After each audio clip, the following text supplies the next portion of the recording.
the late start of the meeting. We were having one or two IT issues, getting people who are logging on into the meeting room. The Wi-Fi in this room apparently today is quite weak. So I know some members do like the habit of actually logging on to the meeting while they're in this room. So I ask people if you could kindly refrain from that, because that's not going to be apparently going to be the IT connection for those trying to dial into the meeting outside the. My name is Ross Henry. Welcome to this first formal meeting of Constitution and Governance since the start of the operational year. Of course, the last meeting we had, though worthwhile, it was very interesting, was an informal workshop meeting. This is the first formal meeting of Constitution and Governance Committee since the annual council meeting in May. My name is Ross Henley, and I'm the chair of the committee, and I'm the Somerset councillor for the Blackdown and the Roche division. I'd like to welcome everybody to this meeting today, not just those in the room, but also those joining us online, and also any members of the public. I think we're available for live streaming. This is a public meeting, isn't it? So welcome to you all into the Lutterham County Hall this afternoon. Now, today's meeting will be run using the webcasting system via Microsoft Teams. Our committee members and key officers are physically present within the lecture room. As I said, we have some members who have joined us online on Teams. Other elected officers and members may physically or remotely join the meeting and participate in the meeting and observe it remotely. There may be a slight delay between agenda items. Now, the agenda pack is available via ModGov or directly from the council website from the link which was sent out to members. When you're invited to speak, please could you speak clearly into the microphone and state who you are, and for the benefit of everybody, that's the members in the room, the members who are joining us online, and also the members of the public, most importantly, listening to, so you can identify clearly who is speaking. And just to advise everybody that this meeting is being audio recorded and live streamed. Finally, as agendas are now viewed electronically, can I kindly request that members and officers refer to page numbers from the published agenda pack to assist all present in finding the appropriate information. The item number 1 on the agenda is our apologies for absence. We do have a number of apologies and some substitutions as well. David, share with us the formal list of apologies, or would you like me to do that? I can do that. That's okay. Good afternoon, everybody. Today we have Councillor Simon Carswell has been substituted by Councillor Theo Phillip. We also have Councillor Martin Lovell being substituted by Councillor Dixie Dart. And then we have Councillor Barry Clark, who is attending online, Councillor Hugh Davis, apologies, and Councillor Stephen Pugsley, apology, and Councillor Christine Lawrence, who is also on. Christina, I hope you're feeling a bit better. I hope you're not feeling too good. So thank you for joining us online. And we have a number of other members. Barry from the committee's joined us online, and we've also got Tessa, Bob Filmer, Lee Redman, and Michelle, one of our officers, has joined us as well. Thank you very much. Thank you. Thank you. Hello, Ross, all here. Thank you, Gaston. That's good. You're coming through loud and clear, which is very good. That's good. Clear. Excellent. So the next item on the agenda is the minutes of the previous formal meeting which took place on the Constitution and Governance Committee, which took place on the 23rd of March 2023. Do we have any queries or comments, or would anybody like to propose Councillor Chilcott? Mandy. Yeah, just a point of clarification, please. I think it's page 12. It mentions some comments there, and one of them said that need to know how New Unitary works with 110 members before deciding want to change. That feels very misleading, because it's not this council that will decide whether we want to change it. It's actually will be decided by the Boundary Commission, and then a consultation will take place. I just felt if there's a member of the public reading it, it doesn't feel right. Thank you. And we will, of course, be a statutory consultee in that process and come up, no doubt, with some kind of council view and individual member review on how we would like the size of the council to be in the upcoming review. But you're quite right, it is the Local Government Boundary Commission for England which will have the final determination on that matter. Any officers like to comment on that at all? Okay, thank you. That is, anybody happy to propose we treat this as a true record? Councillor Phillip, Theo, thank you. And a seconder? Thank you. Emily, all those in favour? So I'm not clear, was that going to be changed, Chair? I haven't got a proposal. Well, I just says it's before we deciding want to change. We don't decide that we want to change. That was my point. To a comment though, doesn't it? The following comments were made. So it's a subjective opinion, isn't it? Need to see The following comments were made: need to see how new unitary works with 110 members before being decided what to change. That's a subjective comment which was made by member, and these minutes are encapsulating comments which were made by members. I don't know. I just feel that a bit uncomfortable about changing a comment which was made by a member. I think it's to be seen as a true record of what took place. Theo, you chaired that meeting. I did. 2 points I'd make. One is I think it's an accurate recording of what was said. And secondly, I think the key words there are want rather, because if it said we need to see how it works before deciding to change, that would suggest that we had the power to change it. But when it says want to change, it reflects our desire to see a change or not, and therefore it's nodding to the fact that it's not actually ultimately our decision. And of course, we will, I would imagine, as a council, put in a recommendation to the Local Government Boundary Commission for England of what we think that number should be. So I think it's both accurate in terms of what was said, and what was meant. Yeah. Mandy, are you wishing to make an amendment to that, sort of the minutes, or are you happy with the explanation from the previous chair? Thank you, I would, but seeing who's in the room, it probably won't be carried, so I won't waste your time. Thank you, Chair. Emily Pilstone has seconded that we treat this as a true record of what took place on 23rd of March. All those in favour? That is carried. Thank you. And is public question time. Have we been notified of any pre-noticed questions from members of the public? Okay. So let's have a look. So the next item on the agenda is item number 5, which is the update on the Electoral Commission Parliamentary Constituency Review. I'll come back to that. Sorry, yeah. I do apologise. I've jumped ahead. Declarations of interest. I was over keen. I do apologise. Any declarations of interest? Sorry. No. Other than the previously notified declarations of interest that all members make on an annual basis. Okay, thank you. So I do done public question time. There are no notice of any public questions. Item number 5, then we'll move on, is the update on Electoral Commission Parliamentary Constituency Review.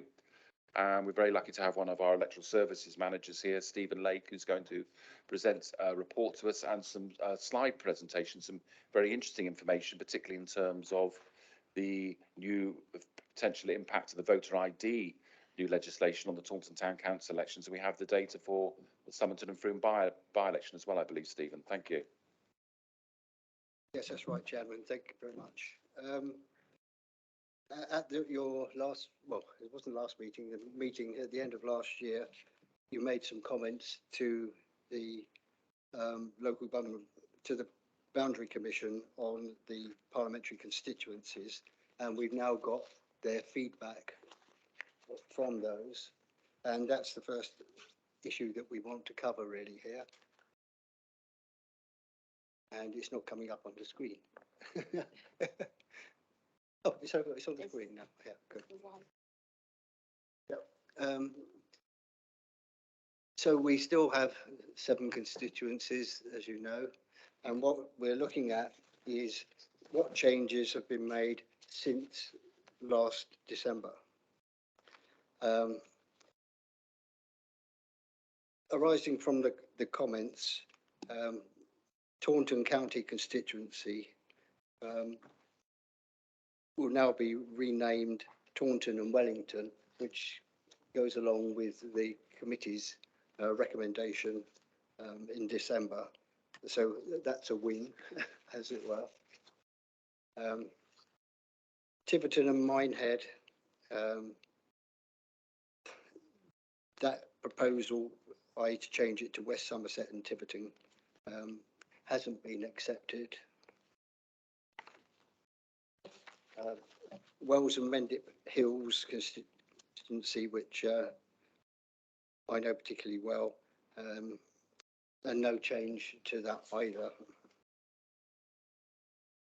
The interesting one, in a way, is the Frome County constituency, where the committee's recommendation that Bruton should be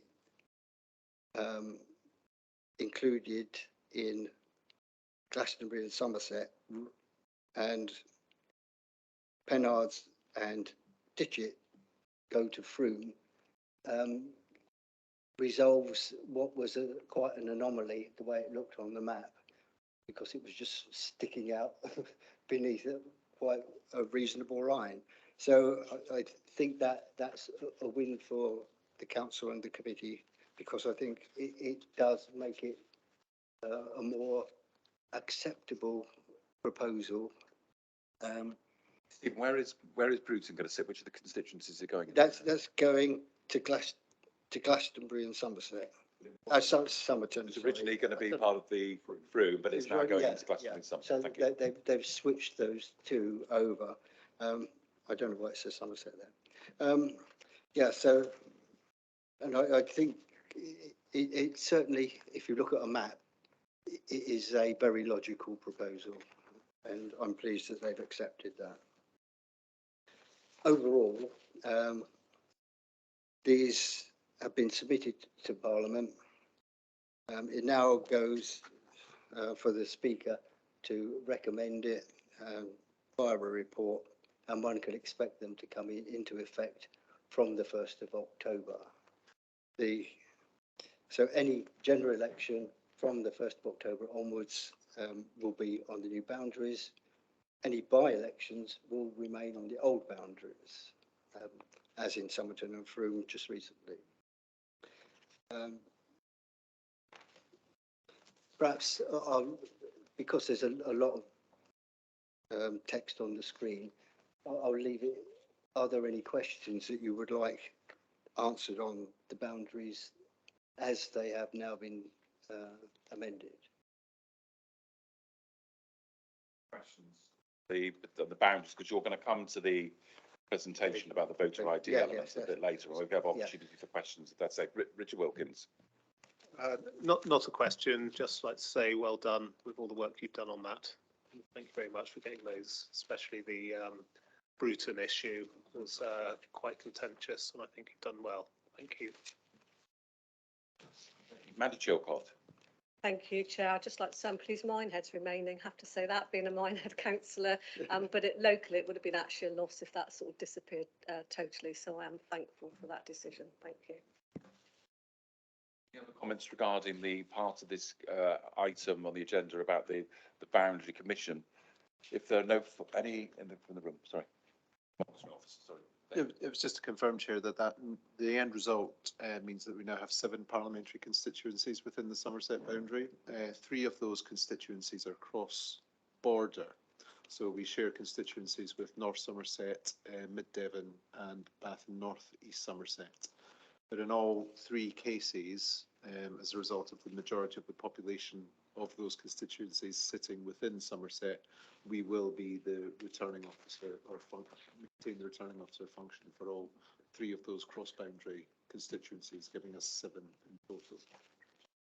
Quite a piece of work for our electoral services department there. Thank you. Dawn Johnson, then Dixie Darch. I was just curious, David, is that unusual to have those kind of boundary situations, or does that happen across the country? No, so it does happen across the country. It's when we were dealing prior to the creation of Somerset Council, we had cross-boundary constituencies between Mendip District and South Somerset District, and other examples as well. So it is just a kind of legacy. We've introduced new ones as a result of this boundary review, working with Mid Devon and with North Somerset. We have in the past, as you said, crossed district council boundaries, but it's most unusual and new concept for parliamentary constituency boundaries to cross county boundaries. I think there's been a convention previously to this review where that they try to avoid that happening, but that's happened quite a lot of places all across the country this time, I think, isn't it? Yes, Chairman, it's a new thing because of the restrictions on the Boundary Commission to get the numbers correct. The former keeping within counties was removed, and hence there are a lot more cross-boundary issues now, cross-county boundaries, than there ever were before. Dixie Darch.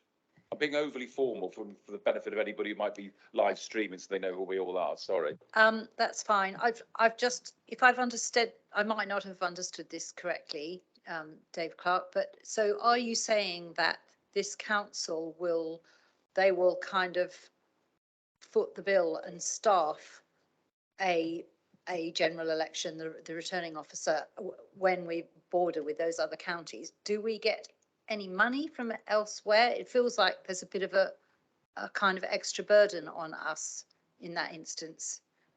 In terms of a general election, the government will pay for the general election, yeah. So there's a claim process that we go through. So they'll give some money up front, which allows us to print the ballot papers and recruit the staff. And then a sum of money we'll do after the event to claim. Those claims will be scrutinised, and there'll be a standard set of fees that the claim department will work against. And we need to ensure that we're largely in line with that. But there's I think Stephen confirmed to me this morning that the 2019 general election has only just been settled in recent months, so it's not a quick process. Thank you, Richard Wilkins. On that, as you've got the figures fresh in your head, was the amount of money that you settled on comparable with the amount of money you actually spent? Well, I can only talk for one of those constituencies, and yes, it was. Dawn Johnson.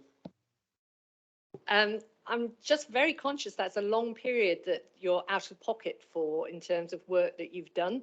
You know, we're talking 4 years before you get the money back for what you've paid out. Are we allowed to say what sum that money that was? Because if it's a substantial amount, that could have a big impact on a council. You do get a lump sum up front. So it is, I think, on average 75%, Steve? Yes, you get 75% of the sum approved by Parliament, and that's where the decision is made in Parliament as to what the overall sum is likely to be that you're going to spend. And then we have 6 months to put in our claim for reimbursement.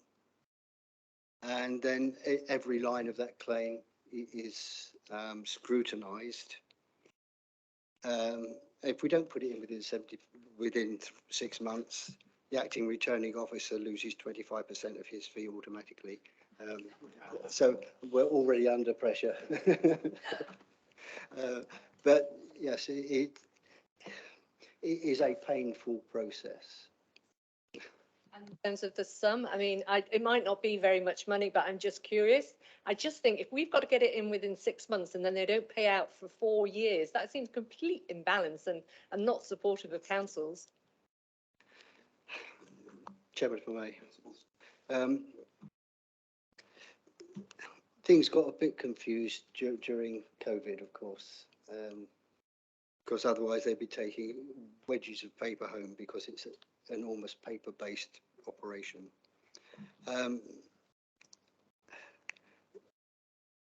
The amount that you get, as I say, is set by Parliament, and so for Somerton and Frome, let's say, we had 75% of the sum which was set by Parliament, but it was set by Parliament in 2019. But because it's a by-election, they will ultimately increase the figure from about 198,000 to 250,000. But that doesn't change the returning officer's fee. As part of the agenda item, is there anybody who is not in the room online who wants to make any contribution to this debate?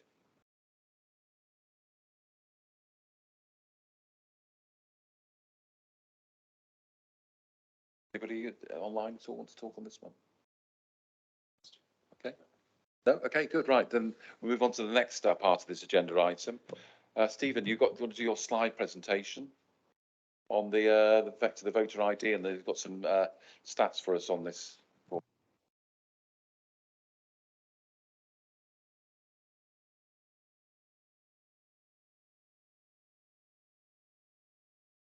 We'll have to do this manually because the IT's gone again. Obviously, on the 4th of May, voter ID came into effect. And elections took place in about 230 areas in England, and about 27 million people were eligible to vote. If we look at Taunton Town Council, which was the only election we had on that day, there were 41,701 eligible electors and 12,254 votes were cast in total. That's in both polling stations and postal votes. The number of electors who actually applied for initially but weren't issued with a ballot paper was 39. The number of electors who were not issued but later returned with an acceptable ID was 23. So that meant that 16 people in total missed out on the opportunity to vote.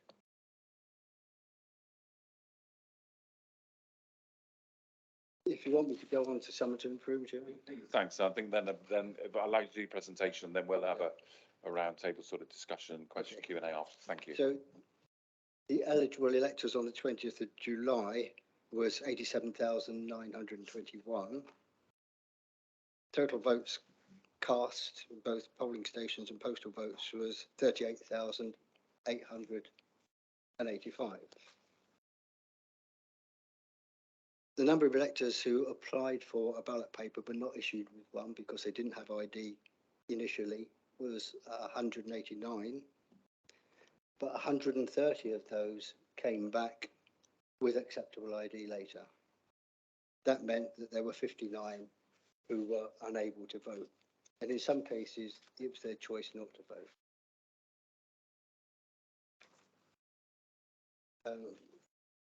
In the May local elections, from polls taken at the time, 87% of the people were aware that they needed to show voter ID. A large number of people, which is about 89,500, applied for a voter authority certificate from the local authority, and 25,000 of those were used as a form of ID on the 4th of May. Sorry there, obviously the slide presentation is now Oh, working it's for the back. benefit of the people who aren't in the room. You can see that, yeah. So I've gone to the next slide. No, keep going. I am, but it's not moving. So the voter authority certificate has become quite an acceptable document and quite widely used.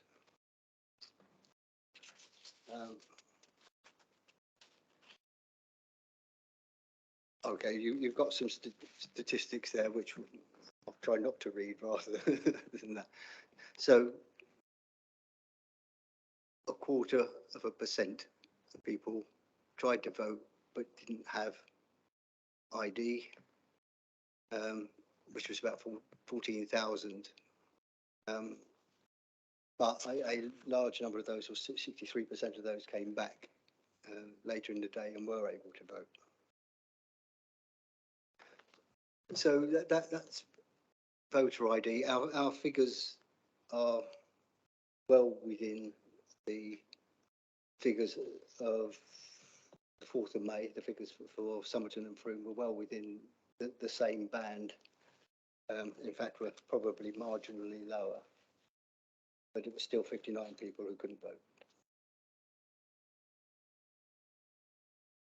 I'll take a break there, Chairman. Thank you. I've got Lee Revens on the online, and then we've got a couple of people to speak here, and I will come to you in turn. I wanted to make a point myself. There was a very interesting stat you put on the previous slide there, where it said, was it 4% of people, of non-voters, said they didn't vote because of the voter ID requirement. Now, we had 39 people who presented at Taunton Town Council elections, 23 returned, nearly 190 at Somerton and Froome, and 130 returned. So I think there were 59 people who did not return. And we had a conversation beforehand, and I mentioned to you what the one thing that we don't know is how many people, through because they thought it might be an awkward conversation or didn't want the embarrassment or various issues, knew of the voter ID requirement rules and they just didn't present themselves at a polling station. And my anecdotal comment was I thought probably the figures are much higher and more substantial than the 59 in Taunton and the 189 in Somerton Frome. But that's an interesting figure, that 4%. If that 4% figure is anywhere near correct, if you extrapolated that in terms of the Somerton Frome by-election, that's over 3,000 potential voters. Now, you can say all lots of things with statistics, but I think there is a worry here. There is a worry, and if you look at Somerton and Frome, for instance, that parliamentary constituency, I can remember it once being determined with a majority of 130 in one general election. Very marginal constituency it had been in the past, and you know some of these numbers might seem small, but come general election time, somewhere there is probably going to be a constituency in this country where the number of people who are turned away from a polling station outstrips the majority of the winning party in the general election. I've real concerns about this new voter ID legislation, but I want to hear from other members. Lee Revan, you had your hand up first. Then. Thank you, Chair. I didn't want to jump in, but welcome to the and welcome to the seat. You may not know it, but I'm an avid follower of this committee. So, being a constitution nerd that I am, I love coming along. It's a couple of points. You did cover some of them that I wanted to make, but it would be interesting, first of all, to understand what percentage. I know that the slides talks about percentage, but on a national perspective, but what a percentage of it locally, because obviously there were less voters there for both the local the town council election and of course the Somerton Frome election. But the bit that I'm interested in as well is a bit more than what you said. You talked about those that didn't turn up, or those the bit that I would be interested in is those that were turned away before they reached the door, because a lot of the polling stations, there were tellers and they may have been having the conversation, and if they'd asked that question of people turn up, have you got your voter ID with you, there may have been more turned away, because it's become clear around the country that there are examples when there are tellers or people on the door, also on the gate before they reach the door of the polling station, where they're actually don't get that far, so they aren't included in the formal numbers. So I'd welcome a thought and some conversation on that, please. Very good point, Lee, and I've not thought of that. Stephen, do you want to come back on that one? I will do. We didn't put any member of staff outside a polling station to turn anybody away who didn't have ID. We talk about tellers, which of course are political appointees, and perhaps the vice chairman may have some comment on that because he has some experience on it. Yeah, thank you. Absolutely. Thank you, Stephen. Yeah, Lee, thank you for your question. I was obviously running one of the telling operations, and we were, having learned the lessons from previous elections, we were very, very keen to instruct all of our tellers that any inquiries at all that came about ID could not be dealt with by tellers, and they had to go into the room, and we were very keen to explain that the data needed to be recorded. Now, the caveat I would say for that, I think it really comes down to how diligent the person is who was doing the briefing at the particular polling station. So I made everybody aware, but I just do not know if that happened on other sites that I wasn't there. So I know that we get guidance from the council. I think one of the dangers with that is people that have done telling many, many times don't necessarily digest it and read it again.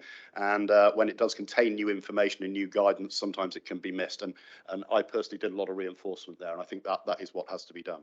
Thank you. Thanks, Richard Wilkins, and then Dawn, and then was it Dixie who had your hand raised as well? No. Okay. Richard, then Dawn Johnson. Could I have the I don't know if you've collected this or not, but could I have the figures for the amount of voter fraud that happened previous to this in Somerset? None has ever been reported to the police general. There's no ever reports formal voter potential fraud in Somerset. Okay, thank you. Not during the last 12 years that I've been. Good question, Richard. Dawn Johnson. Yeah, I think we discussed that at the last Constitution and Governance meeting, that actually this has been a complete nonsensical new demand in terms of what the issue ever was. And I think a lot of people have a view as to why it has been has been brought in as a system. And it just really should never have happened in my view. But it is, as Ros says, very concerning that there are a number of people not voting that would normally have voted. And that presumably is what was hoped to happen, possibly, I don't know. But anyway, I wondered if you could go back to the next slide. I had a couple of, I didn't quite understand some of the data. Oh, going the other way, sorry. The one that had the 0.7% at the top. Yes, this one. So I didn't quite understand the difference between the first statement and the last statement. And it's probably me just not picking it up properly. 0.25% of people who tried to vote at a polling station were not issued with a ballot paper because of the ID requirement. But then it says at least 0.7% of the people who tried to vote were initially turned away. So what's the difference there? Thank you.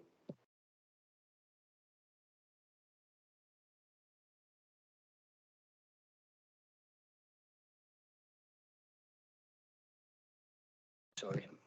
That was the initial figure, as I understand it, because this is the Electoral Commission's statistics that they produced, obviously not ours locally, just to reinforce that.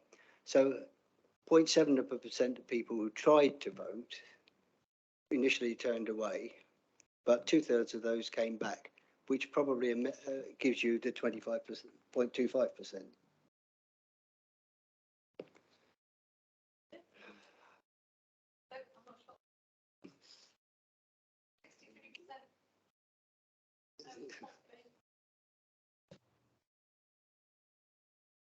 Could you use the microphones in the room because we can't hear online? Thank you. Everybody, please use the microphone for the benefit of people who aren't in the room and the members of the public. Sorry, I'm just not quite clear on those stats because the initial statement is about people not being issued with a ballot paper because of the ID requirement. I'm not quite seeing the connection between that final statement and the first one. 0.7% of people presented at the polling station and then were turned away because there's another ID. And I think it's saying that the 2/3, about 63% of those figures, then returned and were issued with a ballot paper, reducing that percentage from 0.7% to 0.25%. I think that my maths may be right there or wrong. Roughly at the 2023 May local authority elections, some 10,338 people did not return. Okay. Tessa, you had your hand raised. It's gone down again. Did you still want to speak? Thank you, Ross. Yes, I might actually, if I may. Stephen made a statement which said something along the lines of a number of people chose not to vote. And I just wondered what that meant. Just wanted to clarify exactly what was meant by that. Some people came into the polling station objecting to the idea of voter ID and actually refused to vote and just left without doing so. Okay, thank you. That's helpful to know. Thank you very much indeed. How many? I mean, I'm being really sad there. How many? We're talking. Oh, it would be just a handful, yes. Barry Clark online and then Mandy Chilcott in the room. Thank you, Chairman. It's going back to this 4% figure again, which can actually amount, doesn't sound much, but it's actually quite a lot of voters that could be critical in marginal elections. I think it's been partially answered because some people are ideologically opposed to having voter ID. But I wonder how many people were just not able to obtain ID, because as I understand it, it's an electronic process and a lot of older people just don't want to be bothered with this sort of thing. So I wonder if it's possible to split out how many will not vote ever because they're opposed to it and how many will not vote because they can't get into the system to vote. I hope that makes sense. I think it does, Chair.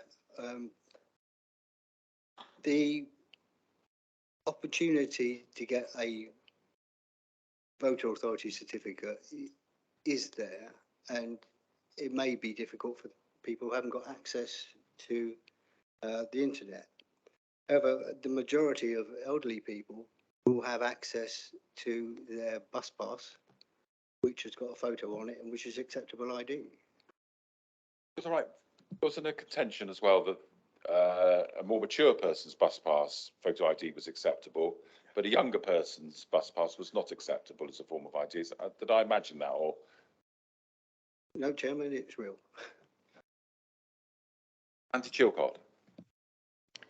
Thank you first for the presentation. It would have been really helpful perhaps to have these slides embedded in the documents because whilst we are here and we're at the meeting, again, if someone looks back retrospectively, so are we allowed to put them in the minutes? That's my first question, because I think that would be helpful.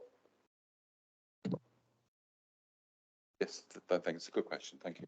Fab, because if you want to come back to it, we can. My second concern really is around, as we just touched on, digital exclusion. Whilst we've had local elections, when we hit a national one, a lot of people, as we know, will vote in a national, but often not a local. And my concern is at the moment, we will have a lot of people in Somerset that might not have wanted to vote this time and haven't thought about ID or a certificate, and they might need to next time. And I have concerns again about the capacity of this council if you get a huge influx to deal with that. So will something be going out perhaps with the registration for who lives at an address to actually give some more detail well ahead of another election, so people have the opportunity to get that all sorted ahead of time? Thank you. Good question as well, because when we look at local elections, for all the time I've ever been involved in local politics, the turnout for local elections in this area has been 30s, 40s, 45% if you're really, really lucky, and it's a really strong turnout. But the general election turnouts range from 60s, 70%. So there is a quartile. There always has been a quartile around a quarter of the electorate who will always vote in a general election locally, but never ever vote in a local election. So we'll be dealing with much greater numbers, and that'll be a really big challenge and test for this new process. Chair, applications can be made on paper. We will send out application forms to individuals and they can make it on paper. The only issue with that is they still have to have a photograph. I think the engagement for actually people applying for that naturally was very, very low, wasn't it? Well, I think we had quite a reasonable number, Chairman, who remember, it's only the people who don't already have some form of ID. So we did a lot of publicity prior to the Somerton and Frome election about the requirements. Obviously, it might not have hit the rest of Somerset because there wasn't any need for it.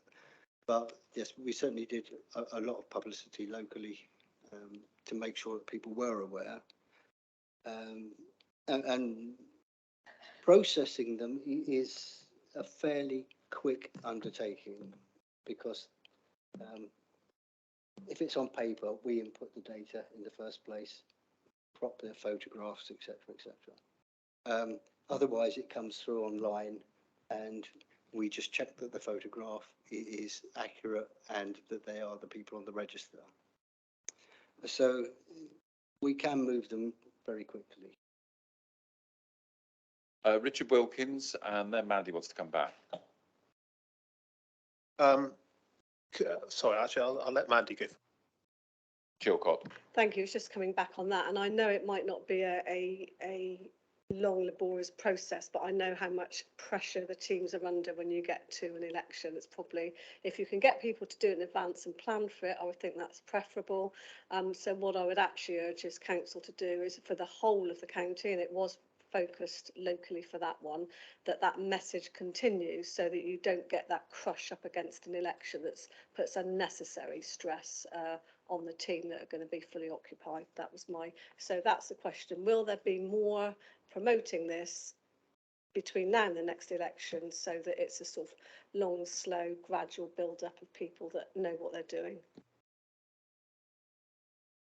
Stephen? Chairman, it depends when the general election is. If it's next week, then we've got a problem. But that said, the later it is, we will have Police and Crime Commissioner elections next year. So we can start to build up on that anyway.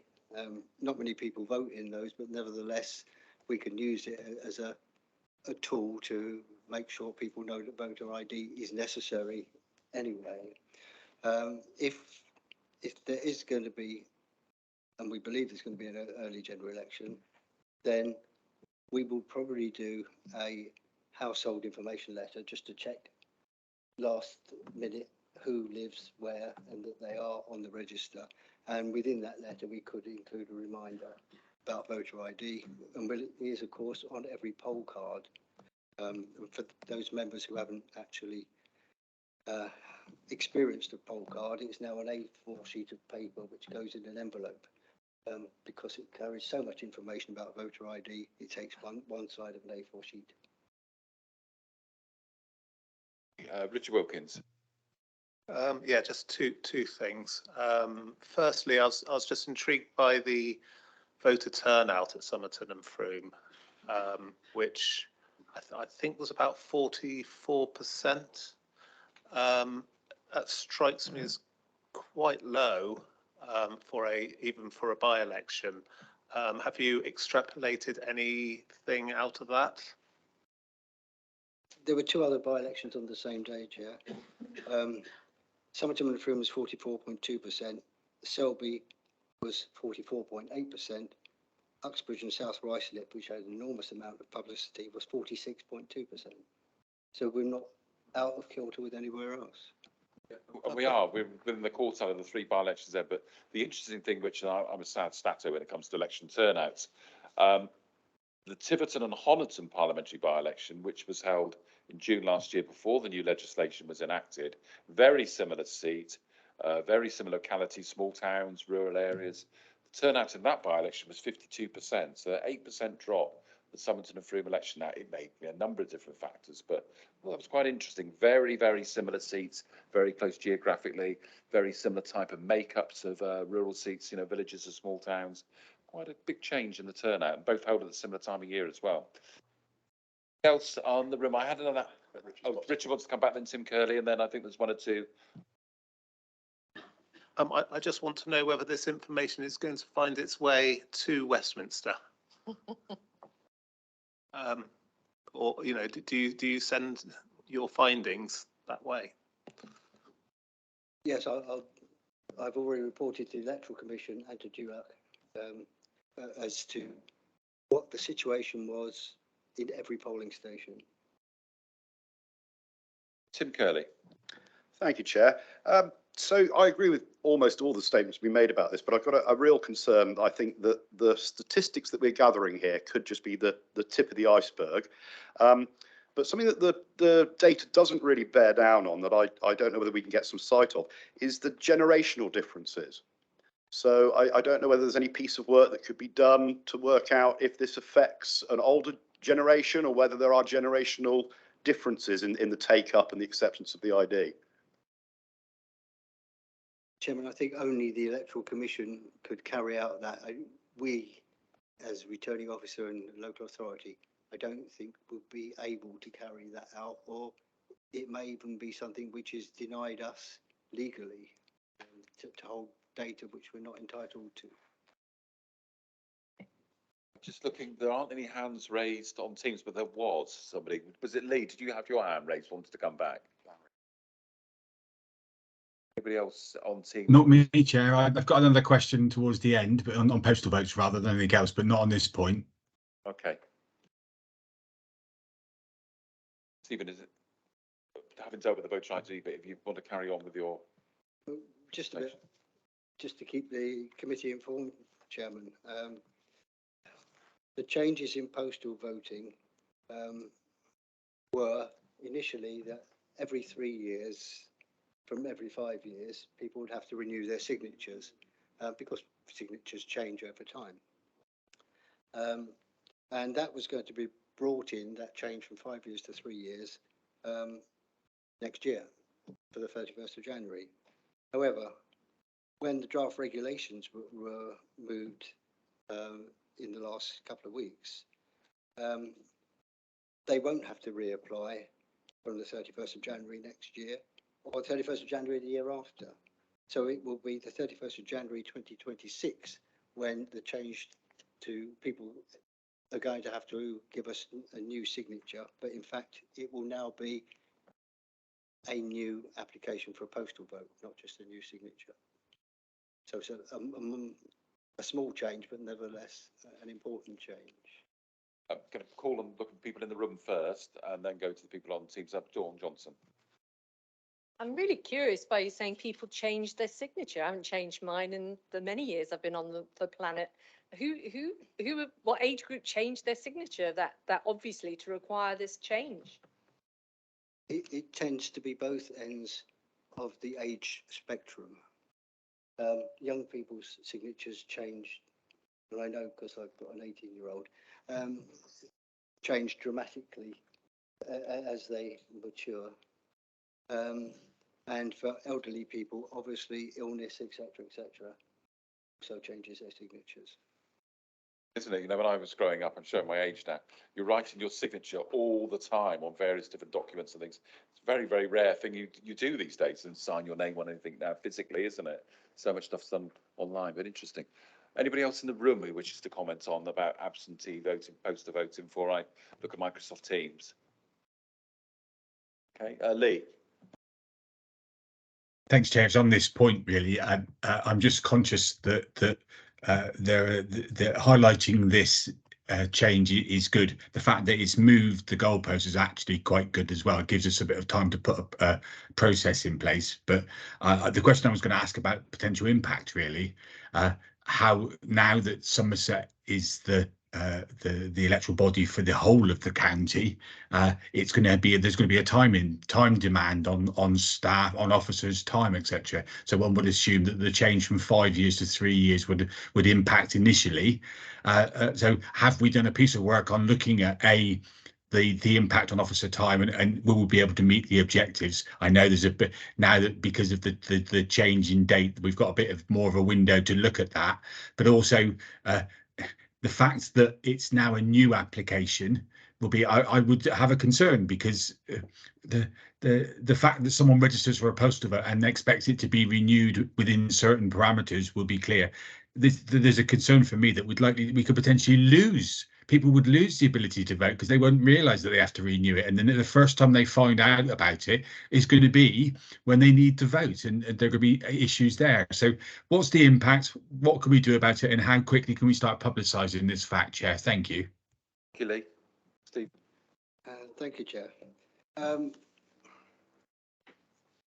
the 5-year change, which has been the current situation, we write to everyone who's affected.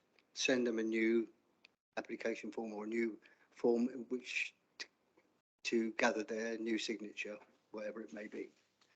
We usually lose a number of people at that stage because actually they don't want a postal vote anymore anyway. They just change their mind, and they can always apply again if they want one. So for the second part, perhaps it's if we go on to the next slide, Chair, it will explain the digital implications. Because from the 31st of October this year, people will be able to apply for the first time for a postal vote online. That's never been an option before. Been able to register to vote online. They registered to vote, but they couldn't register for a postal vote application online before. Is that right? Because of the signature requirement. They will now be able to take a photo of their signature and paste it into their online application. So that may make processing considerably easier. Oh, you wanted to come back, didn't you? I just. Sorry, Jay, your microphone was off. I didn't see whether you were in. Apologise. I was just going to come back, and obviously I've had major concerns about digital by default. I welcome this because for a lot of people it will be a good thing, the fact that they can register that way. The only concern I would have is obviously in effect we need to have the other options available for those people that don't have direct access to internet and things like that. Thank you, Chair. That will remain available, Chair. One of the things that I'm not yet aware of, because I've not had time to study the regulations in depth, is whether they need to include their national insurance number, which I suspect they might do on new applications. I've got Dawn Johnson in the room and I've got Barry Clark and Tessa Munt on Teams. Dawn. Thank you. I just wondered, what's your thoughts on whether the taking a picture of a signature creates any higher risk for fraud? Just curious if you've got any thoughts on that. I don't know what I think about that. And the second is, did you see in Somerset and Frome, or you might not have the data, an increase in applications for postal votes, which would perhaps have been due to the requirement for ID? I just wonder if that had impacted on the number of people postal voting. I haven't had a chance to analyse quite what happened at Somerton and Frome with regard to the numbers of applications, etc. Up until now, we've been two separate systems because the former South Somerset system covered half of Somerton and Frome, and the former Mendip system covered the other half. As of Monday next week, there will be one system covering the whole of Somerset. So we can't access anything at the minute. That apart, you always get a surge in postal voting prior to a parliamentary election. And in particular, because it was July, a number of people were going on holiday, and that increased it. So you can't really tell what the motivation was, whether it was holidays, voter ID, or whatever. I don't think voter ID would make a huge difference because pretty much they could apply in either situation for either a voter ID certificate or a postal vote. But if somebody didn't want to vote and produce voter ID in the polling station, then the postal vote was the way to go.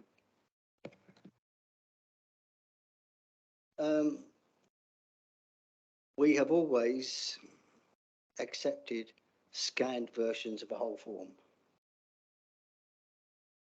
which includes the equivalent of a scanned signature, but we've done it to make it a lot easier for people to apply for postal votes, especially close to the deadline, which is when you get huge numbers. So yes, we have sort of accepted it, but if they do it on paper, it doesn't make any difference. We don't know who signed it. On Teams, Barry Clark and then Tessa Munt. Thank you, Chairman. Stephen said just now we want to try and make electronic postal registration easier. In the light of the fraud we've just had with the Electoral Commission, I would have thought we've been looking to make it a lot more difficult, not a lot easier. You said we hadn't had any voter fraud, yeah. The data, sorry, Stephen, sorry. Oh, sorry. The question is the security of the data, and I rely on our IT colleagues to ensure that data in Somerset is secure. Barry also was, sorry, Barry, you were talking about the leak, the Electoral Commission leak. Absolutely, the Electoral Commission, yeah. Sure. Yeah. Okay. But that's an IT issue that somebody could get through their firewall. I mean, I rely on our staff here to ensure that nothing gets through our firewall. Well, I think they should be employed by Electoral Commission then, because they're in desperate need of stopping people getting through their firewall.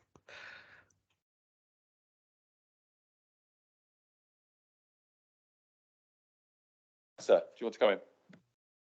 Thank you. Yes, I just wanted to check in the interest of absolute clarity.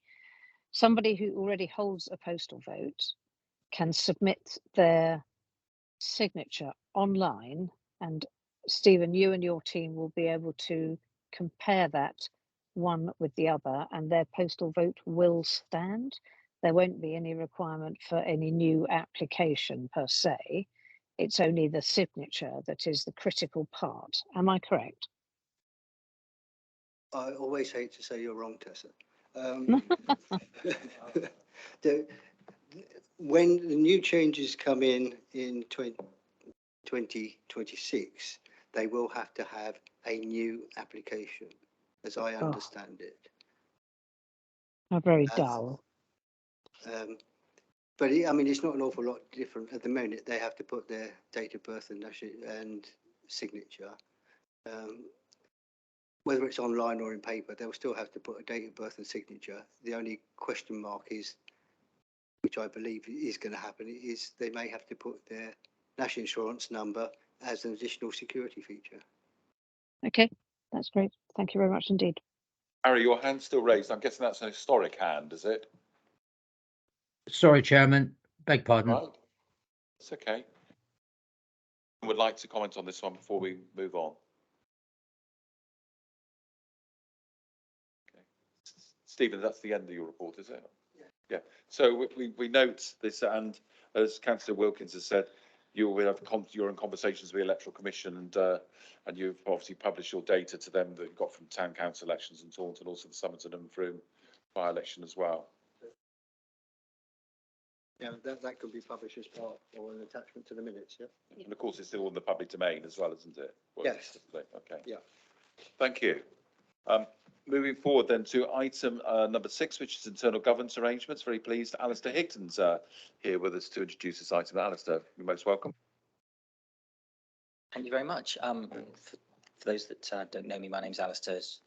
As Ross has pointed out, I'm one of the strategic managers for business change here at the council, and I'm here in part of my role, which is talking about we call it informal, but the non-democratic, non-constitutional elements of governance. In other words, what we get on with behind the scenes to do the things that we need to do to assure you as members that we're doing what we're expected to do. There are obviously some member aspects of this which I'm happy to talk about. There's a few slides which I suspect are resisting being put up. They're nothing special, they're just a few bullets taken from the document itself, just to give us something to look at as we go through.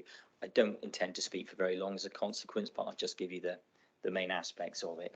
The purpose is to describe this new informal corporate, I don't like the word corporate, cross-organisation. All of us, that's what corporate means in this instance, rather than the notion of something, at the centre, at the top, looking out, maybe looking down. That's absolutely not the meaning of the terminology. Maybe we need to make sure that we don't use that term in future, but still, that's what it's there for. And the informal aspect, as I say, is about away from the constitution. It's getting the job done in between times, because unsurprisingly, officers need to talk to one another to understand what we need to do. Michelle, if you will go to the next slide, but I bet you pressed the button already. Oh, there we go. Oh, thanks, Steve. The other aspect is, hopefully, this is my intention, is to assure the committee of their purpose and their intention, that it's they're consistent with what you expect as a formal democratic committee. And I'm very keen to hear comments and views on this. We want to work well, and those in the room that, for example, were involved in keeping an eye on the LGR programme, you'll know that we do best by being as transparent as we can and making all of the information available that we need to, so that you can be comfortable that we're going in the right direction, and also challenge us if you think we're not, but also play that role as community leaders, community representatives, to make sure that we are doing things properly and we can solve problems as we get them. I'm not going to go into that kind of depth, but just give you an idea of the structure. Go to the next slide, please. Thank you, Michelle. So yeah, these are why the new arrangements. I mean, it really is about doing a good job. We do want to have strong relationships with members. That is part of the reason why what you'll see is not a replacement. It is not an attempt to overturn or ignore or circumvent the governance arrangements that are laid out in the Constitution and in the scheme of delegation. If I did that, David would be looking at me with very, very cruel eyes. That is not what the intention is. It is about making sure that when we do come to you before, during and after work has been done, that we're actually able to do the best job and prove it. So it is about that assurance and that transparency. 3 words that the Chief Exec uses a lot: leadership, empowerment and accountability. As an officer, I'm expected to be a leader in what I'm doing, and I'm empowered to do the job I'm asked to do. I'm also accountable for it, which means I have to make sure I do the job well, properly. That includes collaboration, that includes transparency, that includes openness, wherever that may be. I don't do things in a darkened room and go, ta-da, it's all working, isn't it great? It doesn't work like that, and neither should it. I'd be very accountable if I were to behave that way. So that's an example using myself, which is where collaboration and coordination comes in. We do better by working together. We may be a single authority now, but that makes us a bigger organisation. We have some very large, very important partners to work with, not least members, not least the public, but also in terms of public sector, health being the big one. Because as we all know, we have the amount of money we have, we know what's going on in the world around us, and we have to be able to respond to that. So that's where the new arrangements come in handy as well. And there's also a more practical point. For those not able to see, I'm lifting up a badge. That's new. It's important about signalling the change from the previous arrangements, the previous authorities to the new one, and being able to feel that difference. So it is not simply a carryover from what the county did or what one of the districts did. It is new to signal that change, and it is new. If we go to the next slide, all right. This is in the document, so I'll canter through it very quickly. There are 3 new what we call leadership team forums. To use the county council as an example, there was only one. It's called the senior leadership team, and that was the chief exec and all of his directors. This has been moved apart now to make sure that things are happening in the right places, and that those conversations are happening. They will have different purposes, and they do replace previous meetings, as I said. So there is that weekly exec leadership team touchdown. Essentially, Duncan is the boss, and his very senior leadership team, his executive directors. And then there's a monthly corporate leadership team. There was one in here yesterday, which is essentially part of the engine room with the officer core of the council. How are we going to do the things that we said we are going to do, that the executive, that members have tasked us to do? And then there's a service director leadership team meeting, which is quite enjoyable because we let service directors do that themselves, self-arrangement, self-organisation, because actually they're essentially the engine room as well. They're mainly the budget holders for the new authority. So how are they going to deliver the things they need to do? These are all informal, i.e. they don't take decisions outside the constitutional arrangements, whether they were there, whether they weren't there, whether there were 5 different leadership team arrangements.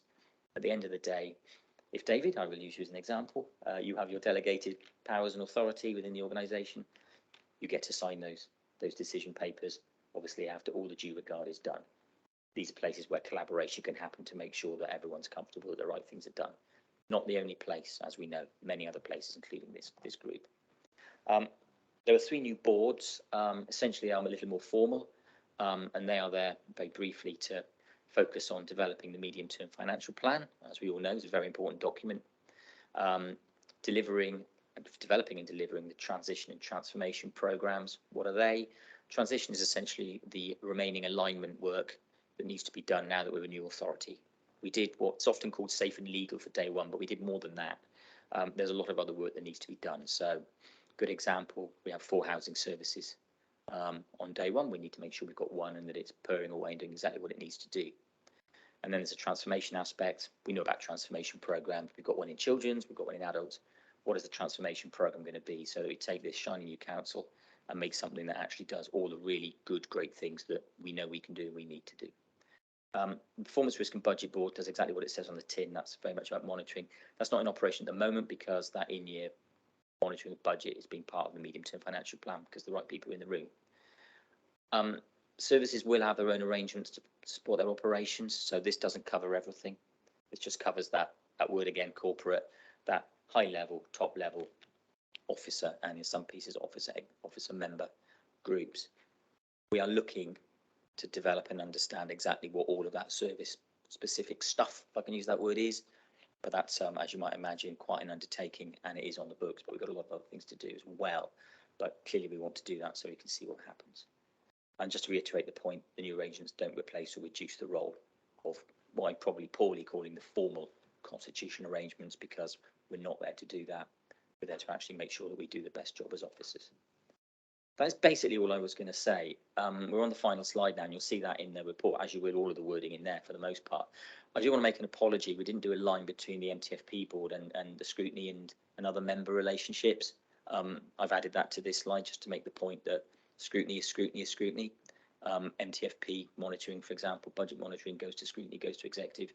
Those things don't get circumvented. The purpose here is to deliver what we need to deliver and be responsive to what members need. I won't say any more because I suspect I'm taking up too much time, but I'm happy to take questions from anybody or elaborate further. Just grand, Alistair. You really are. It's very good. Thank you. And the committee, we're going to be requested. Our role is to provide feedback and views on these arrangements in order they remain appropriate and fit for purpose. Members in the room, who would like to comment first? I've got Dawn Johnson, then Dixie Darch. Thank you, Alistair. Yeah, I'm fully supportive of this teamwork and ensuring that all service directors are communicating and in a room together. As you say, it's part of building the new team for the new unitary council and making sure everyone is aware of all the other work going on within the directorate. So I fully support all of these proposed setups. In the spirit of sort of transparency and collaboration, my question is really, how are these going to be fed through either to anything that comes out of those meetings that may be of use for others to know about?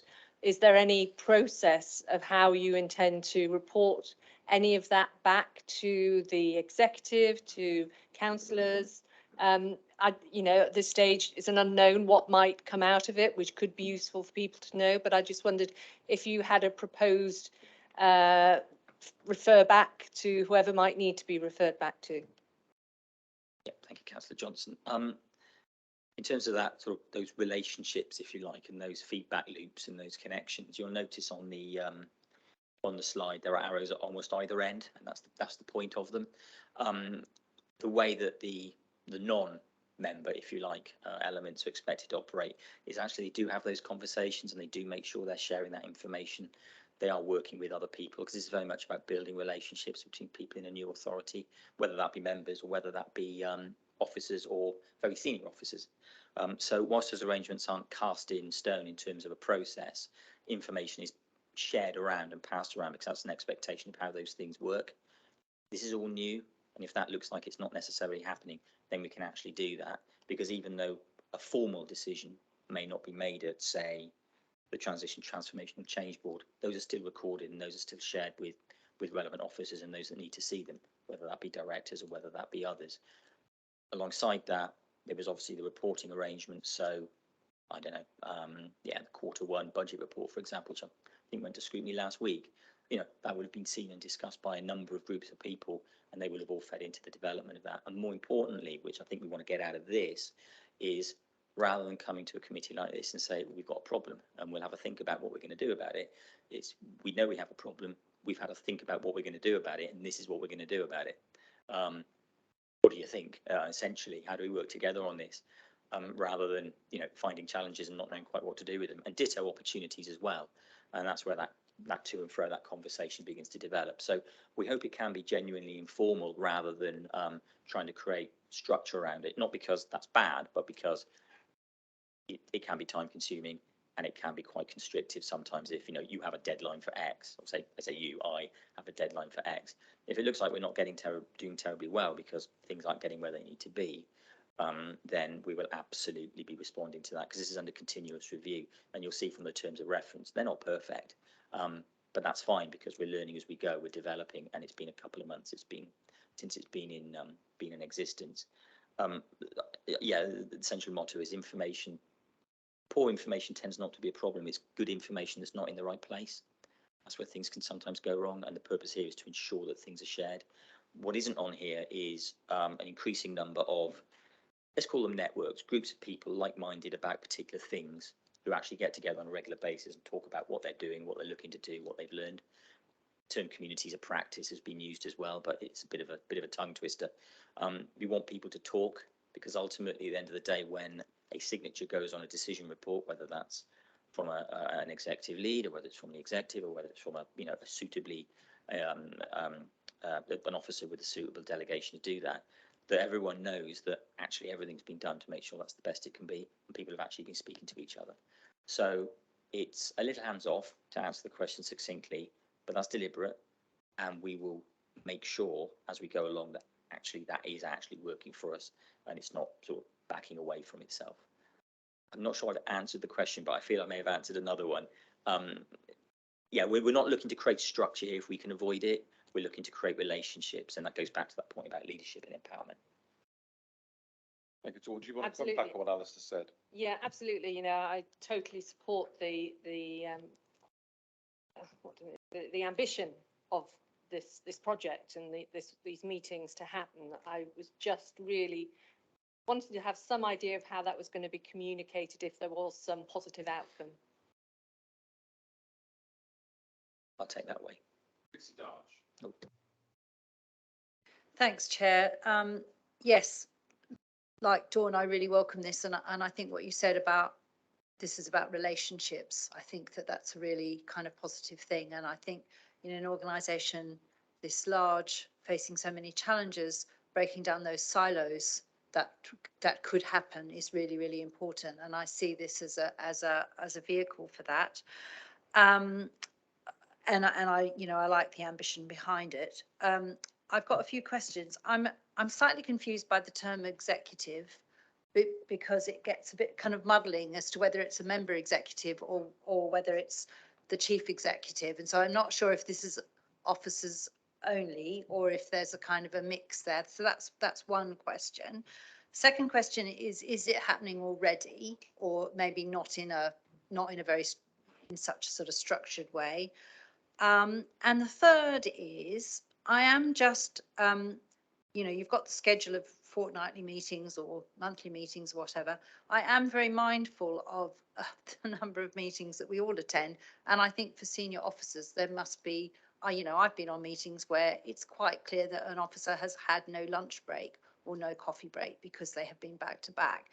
So in bringing in this new set of meetings, does that allow for the possibility for some of the meetings, the other meetings that were already happening? Does it allow for a sort of leaner way of working, or is it going to kind of put extra time pressure on staff?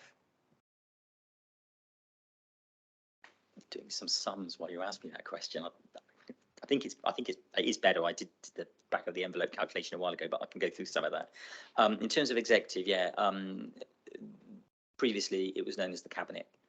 The administration prefers the term executive, which is absolutely their right. So when we talk about the executive, then with capital E, that's essentially Bill Revens and his leadership team. We do have the executive leadership team, which is essentially our executive directors, so officers. So ELT, which is in the slides and in the report, that is Duncan. I won't try and reel off the names because I know I'll miss someone. And those executive directors for each of the services. We don't use the term executive anywhere else in this document other than that. So hopefully that is, there's a potential for confusion, isn't there? Because you've got to give something a name and it's difficult not to. If it begins to clang, then we'll give it another name. The English language should be able to offer some words for that. So again, yeah, questions have been asked by others and we've clarified those. So that shouldn't be too much of a problem. Is it happening? Yes, it's all in place. The exception being Performance, Risk and Budget Board, which has deliberately been just put on a little bit of hiatus in terms of when it starts, purely because the MTFP coming and the need to monitor the budget for this year and deal with challenges there. Best in one place rather than breaking it out and trying to make a sort of business as usual function through PRB. That will come, but that is a deliberate choice, deliberate request rather than you know, we haven't got around to it. So that's where that is. This stuff did come into existence in tranches, bits and bobs over time from vesting day, because you know, we had to create it, and it did. So it's not a problem. So it's all running now. In terms of number of meetings, executive directors probably have about a day and a bit in total per month in a formal, not formal, forgive me, in the structure here, and that includes the Transition, Transformation and Change Board, which is a very important group of people, well, very important board in order to, you know, the Transition and Transformation Programme, the weekly touchdowns between Duncan and his leadership team, basically, which you would expect to have, and the corporate leadership team, which is only a monthly meeting anyway. So that's pretty high level. That's not too bad. In terms of, again, forgive me, I'm an ex-county employee, so I'll use that as the example. The senior leadership team meeting was every week, and that was for 2 to 3 hours. So that alone would meet that amount of hours. In terms of pure hourliness, what we gain here, we're actually very deliberate about the purpose and the role and the function of the group. And if that gets to a point where actually it's slipping away and the arrangements don't work very well, then we'll do something about it, because ultimately, you know, they've got a very important role and we want to make sure that we're engaged to do it. And these are obviously supported by the officer cadres wherever they are relevant, so myself and others in the business change team in terms of transition and change board. And yeah, MTFP board finance, as you might imagine, obviously democratic services as well. So we make sure that they trundle along nicely and they do exactly what they need to do, and they're managed and they're supported. I think I've answered all 3 questions. Forgive me if I haven't. From Mandy Chilcott. Thank you. I just pick up on that executive and where it's used and not used. This is probably the 3rd or 4th meeting I've heard that brought up as a an issue and a bit of confusion. So I think it would be helpful to have a look at that and perhaps call it just senior leadership team as opposed to executive. Because if you've got two executives, whilst we've got trouble with it, the public sort of would have even more trouble understanding which was which. So I think that'd be helpful to look at. Just to say, I'm really pleased to see risk here and that it's sort of being looked at the highest level. I'd really like to sort of see and understand more fully where the risk and where the responsibilities are. I think that's something we can work on and improve. And for me, looking at the risks as we move forward is just a key way to help protect the organisation and do that horizon scanning. So I really hope that with risk being combined with the MTFP, sometimes called the MTFS, I don't know what we've settled on, it appears different names in different meetings. It'd be really helpful, I think, to have a broader well, first of all, assurance that it won't get squashed out by the MTFS, because that's obviously really important, that it sort of holds its own there, and also where things go risk-wise, where they're reported and where the ultimate responsibilities lie. I think be helpful for members to understand a little more about that. Thank you. Yeah, I'm very happy to take that away and feed that back to the risk and the performance teams. You'll remember from the LGR programme how we were really very forceful on risk. That's carried through very much into how we want to do things, not just in the transition and transformation programme, about which I know a little bit more, but also organisationally in terms of how we manage risk, and very importantly, back to that word accountability, where it actually lies. We don't want to be in a position where anybody's putting a risk on a system and saying, I've done my bit. It's when the risk comes off the system that the bit has been done in an ideal world. But obviously we know that we mitigate risk rather than eliminate it necessarily. So yeah, it's very much in there, and that's been very much worked on, because we know it's a really good way of making sure we know that we're doing what we need to do and stopping things we don't need to do. Any other comments in the room? I'm going to go to members on Teams. Is any members on Teams who wishes to? Barry. Let's have a look. You can see it there. Barry, yeah. Barry Clark. Thank you, Mr. Chairman. I'm just a little confused by all this. We seem to have made up a lot of committees and boards. How have we managed until this point without them? And secondly, with all these in existence, what's this going to do for me and the other 109 councillors to make our lives easier?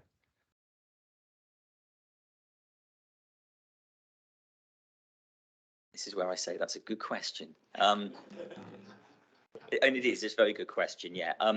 In terms of making lives easier, I don't know whether easier is the best answer I could give, other than to say that it does mean that the officers of the authority are aware of what they are trying to achieve and the things that are going on to achieve that they can define them together. Obviously, make sure there are the absolutely proper touch points with members generally, as well as the executive specifically. And actually, we are aware that what members want to hear, want to see, and how we can respond to your needs. That is not the single reason of why it's here. It is about making sure that we are delivering at pace, a period of time where there are many challenges.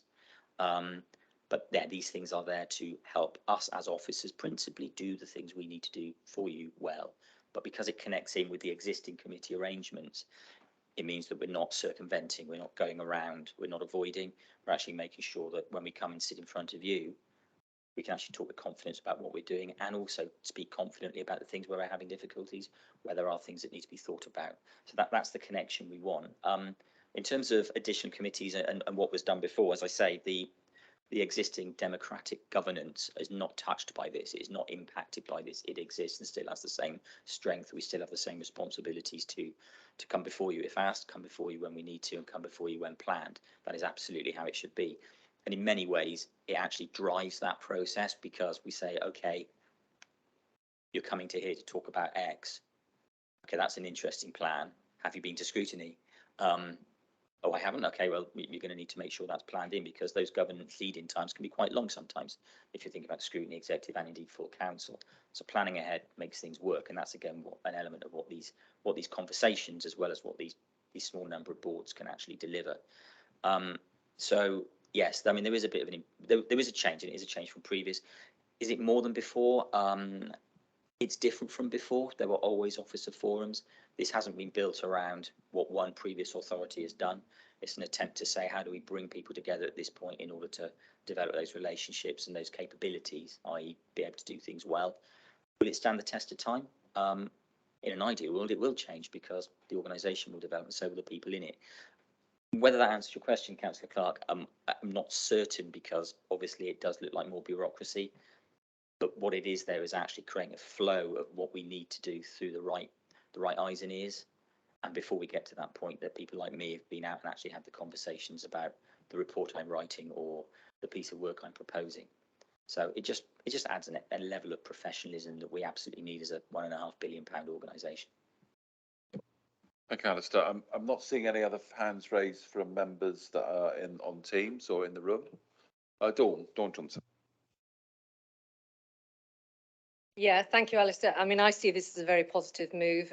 As you say, you're trying to unify, and it sounds progressive to me, perhaps from, you know, where we are now and where we need to be moving forward. So, you know, more conversations, the better connected people are, the better a job you can do as a council and officers. So, you know, I don't see it as an issue for councillors. I'm not sure that officers' job description includes making councillors' lives easier.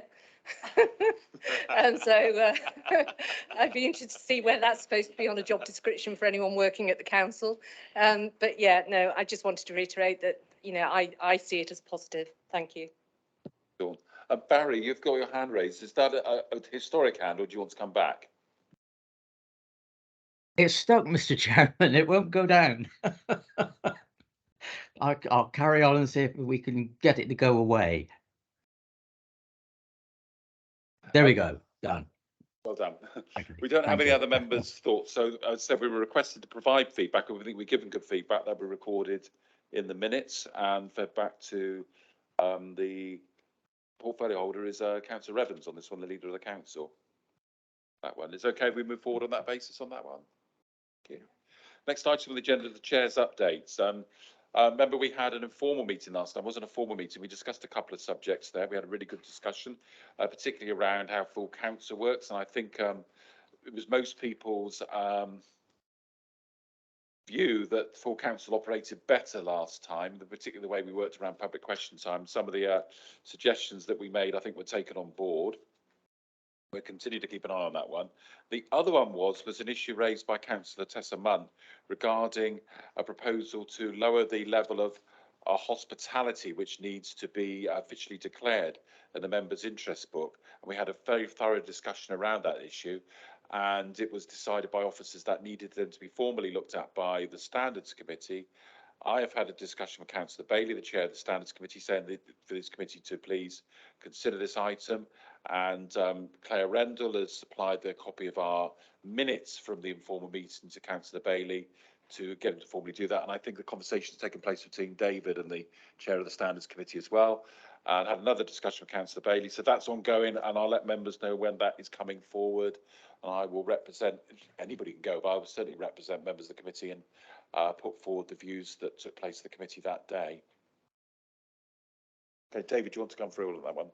Yeah, Chair, just to confirm, there is an item going to standards on the 30th of August regarding gifts and hospitality in general. So they get to see the register every 6 months, I think. So this is just an annual report. But within that, we have raised the issue via this committee regarding the level of amount for gifts and hospitality. So the committee will pick it up as part of that report at the end of the month.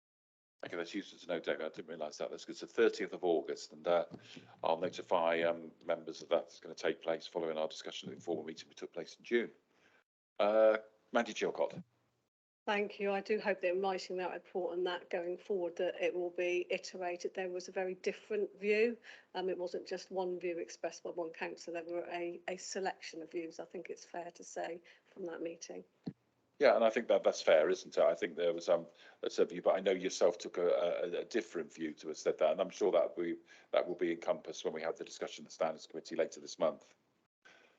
Therefore, I haven't any further chair updates. I think that is the end of the formal agenda, and I'd like to formally close the meeting just for 3:30. Thank you very much, members, for your attendance. Thank you, and those who attended online, and for those members of the public who sat through that as well. I'm impressed. Look, you're a minute early. Thank you, Mr. Chairman.